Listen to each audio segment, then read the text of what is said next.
En réalité, c'est quelque chose qui existe chez nous depuis très longtemps, la digitalisation.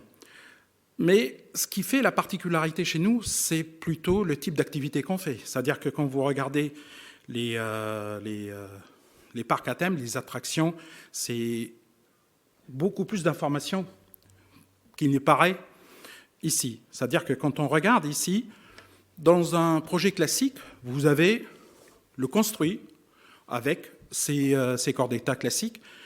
Et nous, on a toute une palette spécifique à nos attractions et à nos projets, je dirais, d'animation. Et donc, on a toute une liste ici qui se rajoute. C'est-à-dire que quand vous regardez, vous avez 14 spécialités quand on développe vraiment les maquettes au bout, et bien nous, on en rajoute 11 couches supplémentaires. Ça veut dire que là, on a à gérer à peu près 25 spécialités ou disciplines dans un projet. Donc c'était ça le grand défi qu'on a ici. C'était comment s'organiser, puisque d'un côté, vous avez on va dire, les corps d'état classiques, de l'autre côté, on a notre spécificité, et il fallait faire des choix, en réalité, pour les rassembler et créer quelque chose d'homogène et, on va dire, de standardisable.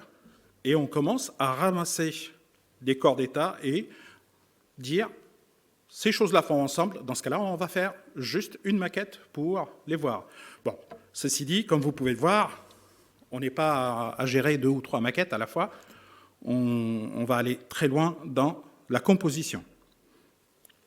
Et on a réussi à réduire les 25 spécialités dont on parle à 9 maquettes.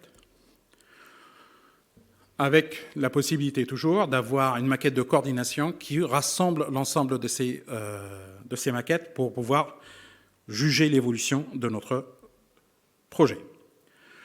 Alors, pour parler de la coordination, on a en réalité 2 niveaux de coordination. On a une coordination interne à chaque discipline, c'est-à-dire que chacun s'occupe de sa maquette et développe réellement sa maquette. Parce que, comme je vous ai dit, on a 25 disciplines, donc on a plusieurs disciplines dans la même maquette. Donc il va falloir faire sur chaque maquette la coordination interne. Après,